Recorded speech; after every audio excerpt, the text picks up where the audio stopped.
What's up, YouTube, and welcome to Codename Scream. I am that horror guy. And I'm Mel. And please make sure to like, subscribe, and ring the bell for notifications for all things horror. We are amidst the team versus team month. You don't know what we're talking about. If you haven't watched these other videos up till this point, go check it out. But our patrons on patreon.com/codenamescream are dictating everything on this channel for the month.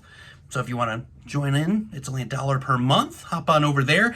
We put up 2 movies each a week that you guys can vote on, and that's the whole gimmick for this month. We were leading up to this for a while, intentionally, unintentionally, and then intentionally, depending on how you look at it.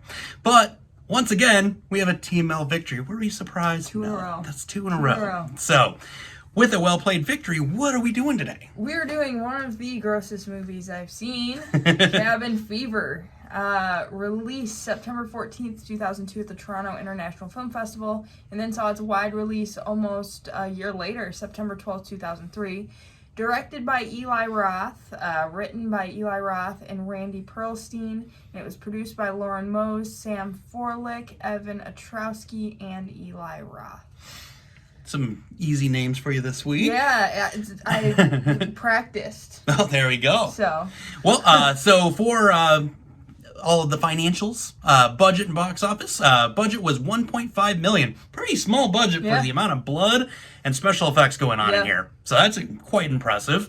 And box office, surely is going to be a success because of such a low budget, right? And it was. So $30.6 million. So not bad at all. Not bad. And adjusted for 2021 inflation is $46.4 million. So pretty good. Very successful film, all things considered. And everyone had to like it, right? Sorta. Sorta? Critic score of 62%, audience of 44%. It always blows my mind when the critics like it more than the audience, and it's something just overly violent and disgusting. What? It's usually like the lower budget stuff, too, which is crazy to me. It always gets me. Yeah. I don't get it. Yeah, I don't know. Whatever. But, so we're going to do a brief synopsis as we've been doing, give you guys the opportunity to check these out for yourself. Currently, this movie is streaming on Peacock for free. So if you got a Peacock account, right there in the description below. You keep saying Peacock, and it's just making me laugh. Why? I don't know. Go ahead. Why? Because I had to do everything you had to watch me do today? Yeah. Yeah. I filled in for the Codename Reaction channel again, and some horrors going on over there about midway through the week this week. He says a lot worse things than Peacock. Oh, yeah. Yeah, that's the PG version of what I'm saying most of the time. But, yeah, back to Cabin Fever. We have a film based about a flesh-eating virus. A bunch of friends go out to a cabin to stay, and a flesh-eating virus is dispatching them all one by one in very gross, grotesque ways. We see foreplay and fornication in some of the most disgusting ways possible. At least in the beginning of the film, it wasn't too bad, and then it got real bad. Yeah. We get to watch a girl shave her legs, and in the most disgusting way possible. Yep. We see a said girl also get torn apart and mauled by a couple dogs. Also very disgusting. Yep. There isn't much of anything that isn't disgusting here. We got a karate kid screaming pancakes that also bites people. And then we get to the end where everyone's dead. And And that's pretty much it. Yep. That's how this rundown's going today. It works. It's effective. It's effective. It's true. Oh, and you forgot to mention the reason everyone's infected is because the gross homeless, supposedly homeless dude with the flesh-eating virus decides to die in the water supply. And then gives us our sequel. Yeah. That comes later. Yeah. So, but what do we got for some fun facts? So, this I found hilarious. So, during a break while filming a scene involving a lot of blood, Ryder Strong decided to go for a walk in the woods. Well, of course, he comes upon 35 girls who were on a school trip who at first were terrified because he's covered in blood, and then realized that he's Sean from Women's World, and then started chasing him through the woods.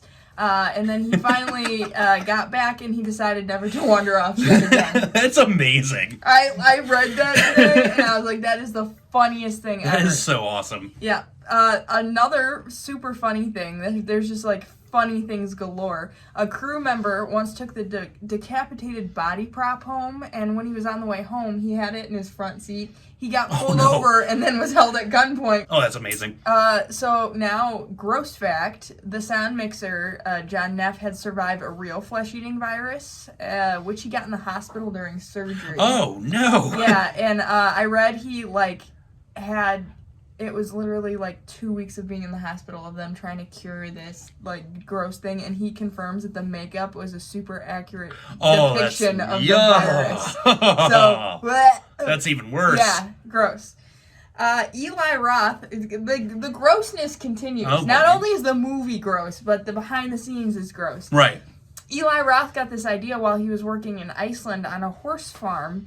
He got a bad skin infection from the rotting hay, and he got a bunch of sores on his face. And he got the idea of the chick shaving her legs because while he was shaving his face, his skin was bleeding and peeling off. So, yeah. Man. So, this whole thing is just based around real life gross, disgusting things. Speaking of gross and disgusting in a different way, so Bert's shirt says ripe on 6/13/04. Do you know what that's in reference to? No. The date that Mary-Kate and Ashley Olsen turned 18.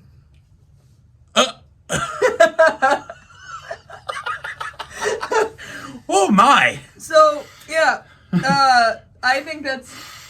I Equally feel as bad bad as the about movie. saying it's hilarious, but it's kind of hilarious, but it's this terrible. whole movie is full of things that are completely not PC, and you Yeah. can tell this is a 2002 Oh, movie. yeah. Because No. the derogatory F word for gay people, Mhm. and then them just saying things are gay constantly, Yep. and then saying the R word for mentally handicapped people, Yep. is just throughout Oh, this yeah, this entire thing movie. will not... in the fact that it got a remake when it did. Yeah.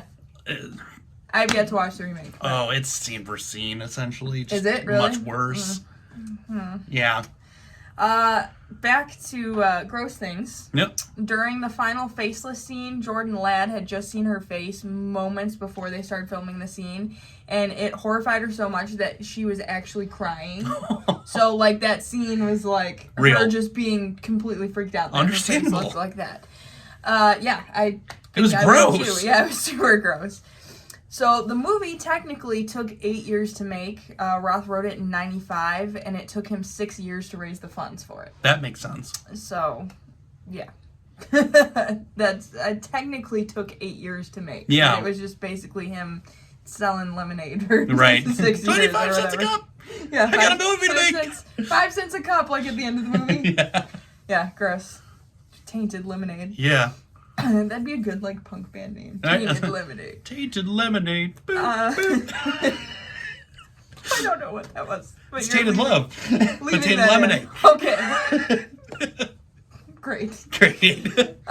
So Peter Jackson loved this movie so much he stopped production on Lord of the Rings: Return of the King multiple times for them to screen the movie for the crew. It doesn't surprise me. Peter Jackson made one of the most disgusting horror films of all time, so this tracks. Can you just imagine being Frodo and Sam having to stop and sitting in the middle of New Zealand having to watch this gross movie You're with a bunch of idiots Can I in just it? throw the rig in the volcano already? Can we go? Yeah.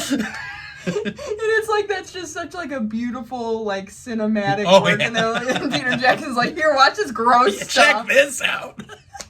This is awesome.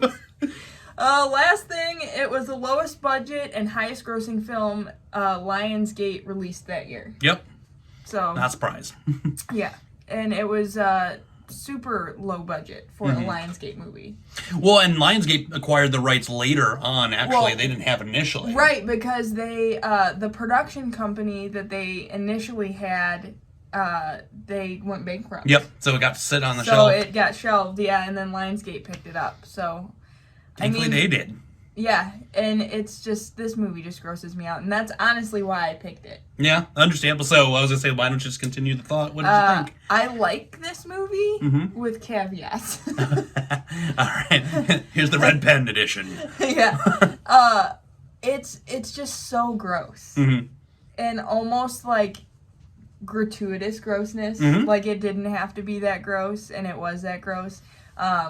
I first saw this movie, so I was working in a restaurant that's like metal and horror themed, and we used to have this like big projection screen where they'd show movies, and at lunchtime on purpose, because it's like this restaurant's in an area where there's like a lot of yuppie people. Oh, okay. So like these yuppie like businessmen would come in to eat like on their lunch break, so we'd purposely put this on during lunch. It was like either this or Human Centipede we'd put on during lunchtime to like get all the yuppie people out. Yeah, that was effective. And Good like job. the Google reviews were hilarious. Oh, I need to go look these up. So anyway, so I saw this movie then. Like, that was my first time watching this, and I watched it many times. Yep. From working at this said restaurant, and it just, like, I was like, this is awesome and super gross. I have to be in a certain mood to watch this movie, though. Yeah. Like, if I'm just, like, have just eaten or something, I'm like, I don't want to watch this, because it's just so gross. But it's got some of my favorite scenes of any, like, horror movie, and it's almost like laughable. Like, it's almost not a horror movie. Like, I mean, flesh-eating virus, yeah, kind of gross, but not really horror. Like, I guess we only lump it in with horror because it's gross. Right. I can see that. And when you look at, I will say the cover of this movie has a misleading cover. Yeah. Because you look at it and you think like Blair Witch type. Oh, yeah. You know, like actual Or zombie movie. apocalypse or something, yeah. And instead we get flesh-eating virus. Yeah. But I like it. I don't love it, but I like it for like a hokey 2000s movie because it's kind of like nostalgia because of just, I don't know, Sean from Boy Meets World is in it. Which is I don't awesome. know. That was... But what do you think about this movie? And this was a perfect time to have this type of movie on here, because we're going to have where I actually love this movie. Good. And love it. Cool. Where you like love it, but you don't. I love it. This was my first experience when this movie came out. It was my first experience with an exploitation film and a gore film. Up until this point. This is right around, I was getting my bearings in horror at about this time. And this was one of my first experiences with both of those subgenres. And I love this film simply on the fact that both Eli Roth and the creators of Saw really were pushing the envelope and bringing horror back. Yeah. Totally. In a sense, in the early, turn of the millennium and whatnot. Is up until that point, we had just kind of rehashed same slasher films over and over again. And, that was kind of the thing at the tail end of the 90s, was all about these just hokey teenage slasher films. Yeah. And not that they were bad. I haven't seen one that I haven't liked during that time. They were also big, horror, haunted house horror films. The Haunting and 13 Ghosts, things there like was that. a million of The Haunting of insert name here. And then, had 13 Ghosts, Ghost Ship. So at that point, it was all just becoming very stale at the tail end of the 90s. There's just nothing stale about 13 Ghosts. No, those films are fantastic. Don't get me wrong, but we were getting the same type of, you're right. We're getting, we're not getting anything fresh. Here Eli Roth comes in with something that was just so controversial for its time. And it really just kind of put horror back on the map. Like, hey, it's actually scary. Hey, it's disgusting. And this is why it can be disgusting. And you can tell he's paying homage to these grindhouse films of these B movies and drive-in specials from the 70s and the 80s. And that's why I love this. And it's not one of my absolute favorites, but it's up there. You know what else I love? That Eli Roth was in it. Yes. When he's like what's his name? Justin, the lost hiker or whatever. Yeah. And I love the comedy in it. Because it makes it not as scary at times. Very not PC whatsoever. That's the only thing I don't appreciate about it whatsoever. And, at the time, it was a completely different time. But I still don't appreciate that aspect of it.